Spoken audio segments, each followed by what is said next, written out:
We are talking about something called sequences or a sequence. A sequence is an ordered list of numbers that often forms a pattern. Although when we say just sequence, it doesn't have to, but that's what we're most used to seeing is a pattern of numbers in a list. So let's talk about some basics of sequences. Remember, a sequence is an ordered list of numbers. So every number has a special spot that it is going to be in. So for example, if I had the sequence 3, 6, 9, 12, 15, etc., etc., etc., right? That's what the dots mean, dot, dot, dot. Well, the first term is 3, the second term is 6, third term is 9, and so on and so forth. In order for it to have a pattern, you have to have these numbers in that specific spot. Well, in math, we don't like to write words very much, right? So instead of saying first term, I'm going to use a notation for sequences. For sequences, we often use the letter A. In fact, that's what you're going to see all the time. And to denote that this is the first term, I would call it A sub 1. So that little number down there, that is like a subscript. So it's not right next to the A. It's not this, right? It is A with a little one down below, kind of like the opposite of an exponent.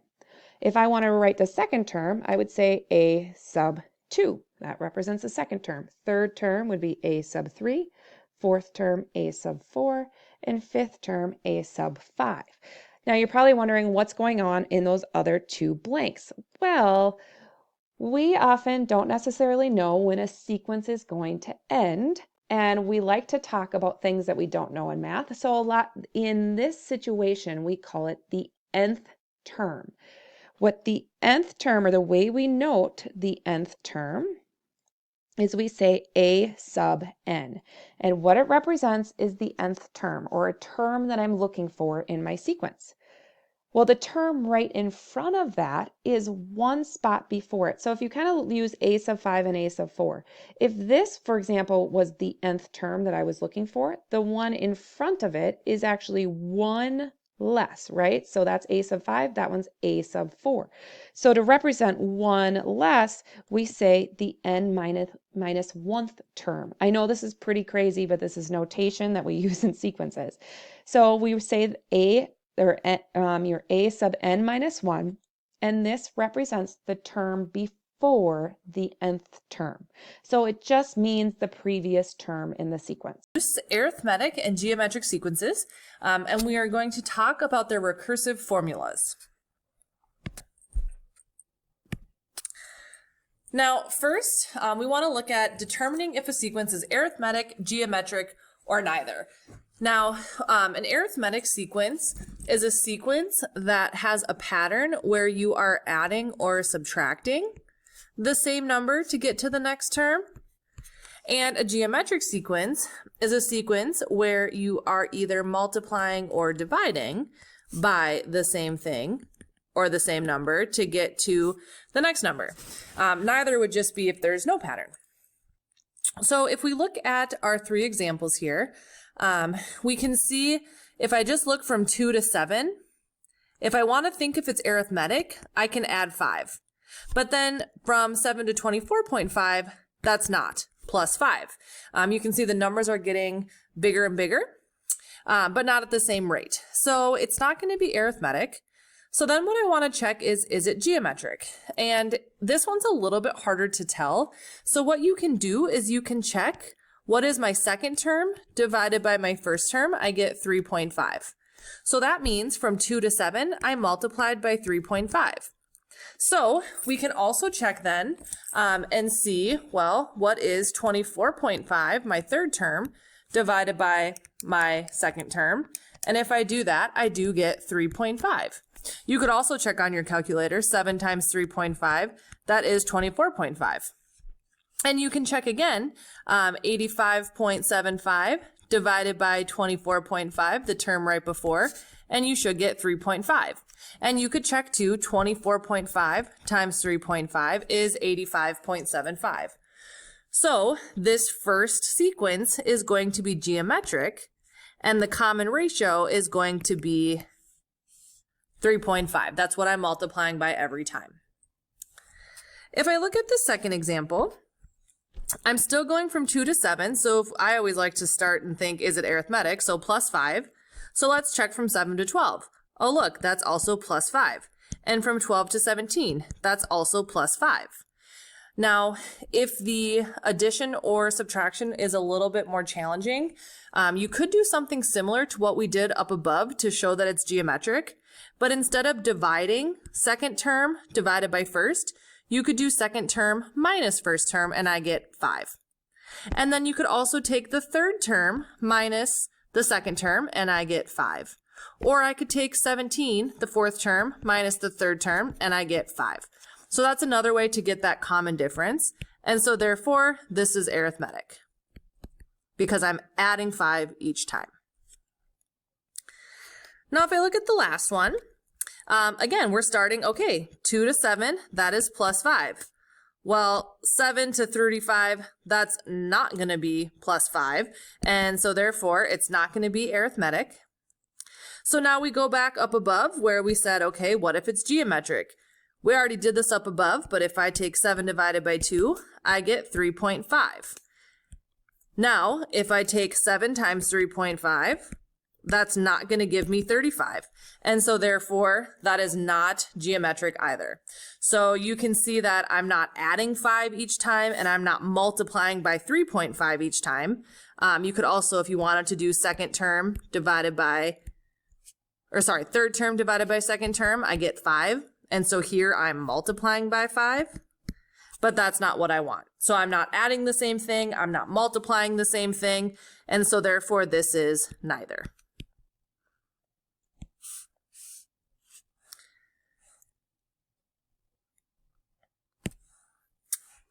So now I'm going to look at these two sequences here, and I want to identify A1, common difference or common ratio, and then I want to find A5. So if I look at this first one, you get a little hint here where in the first one I give you D equals, and that's for your common difference. And common difference is what you're adding or subtracting each time, and that kind of tells you that this first one is going to be arithmetic. But we can double check and see, okay, am I adding or subtracting the same thing every time? To go from 11 to 19, I added 8. To go from 19 to 27, plus 8. To go from 27 to 35, plus 8. So that looks good to me. If you are struggling to get that plus 8, to find that common difference, you can always take your second term, 19, minus your first term, and that's another way to get 8. So that is my common difference of plus 8. A1 is always going to be your first term. So my first term of that sequence is 11. So remember A sub 1, this little subscript of 1 just tells us the first term. And now for A5, this wants us to find the fifth term. And if I look up here, I can see that I do have 1, 2, 3, 4 terms. So this is A sub 2, A sub 3, and A sub 4. So now my fifth term is just going to be my next term. Well, how do I find my next term? I take 35 and then plus 8. So 35 plus 8 is 43. So that would be my fifth term, A sub 5. I can do the same thing with the second example. Now they do give us R equals, so that tells us it's going to be geometric because I'm looking at my common ratio. And we can also try and figure that out by what am I multiplying by to get to the next term. Now, if I look at this, it might be a little harder to see 270 times what gives me 90.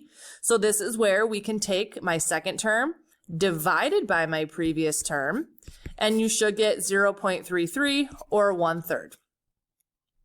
So therefore, if I use that, that is my R. So I'm doing times 1/3. And then 90 times 1/3 is 30. 30 times 1/3 is 10, and so forth. So my R value is 1/3. Or you could do 0.33 repeating if you wanted a decimal. A1 is still going to be that first term. And so my first term here is 270. And A sub 5, this is still my fifth term. And they give me A sub 1, a sub 2, a sub 3, a sub 4. So a sub 5 is my next term. So what is 10 times 1/3? That's going to be, well, I guess it depends if you want to leave it as a fraction. You could do 10 over 3. Otherwise, if you did want a decimal, you could say 3.33 repeating as well.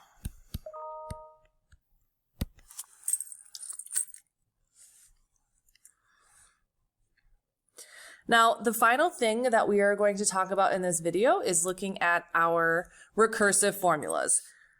So we're going to look at first the recursive formula for an arithmetic sequence. So remember, arithmetic sequences we find by either adding or subtracting a number to get to each term or to the next term. And what a recursive formula does is it tells you how do I go from my current term to my next term. And I have the formula kind of posted up at the top. With every recursive formula, we always need a starting point. So in this case, we always just start with a1 equals 6, in my case, because that's my first term. So we have to list out that first value.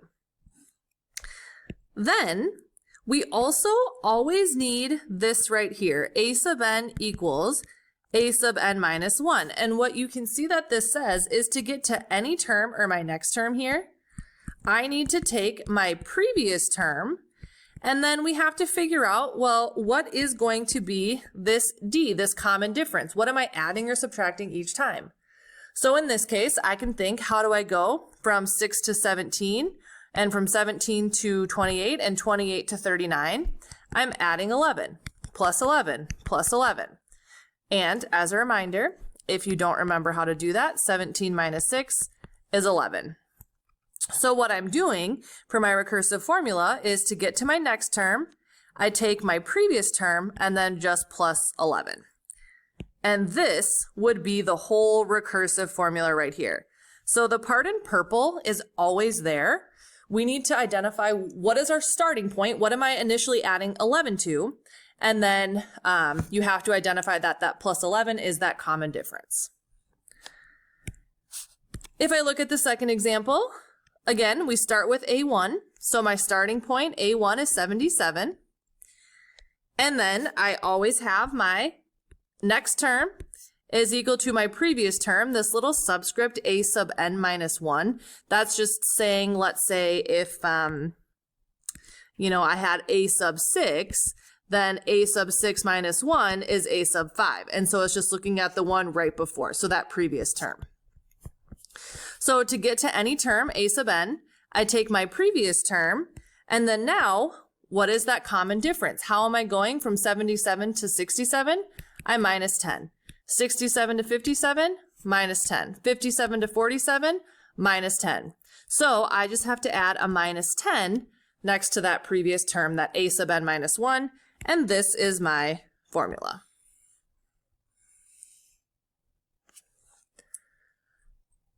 What you'll notice is that our recursive formulas for geometric sequences are pretty similar, but now instead of adding or subtracting that common difference, we are now multiplying by that common ratio.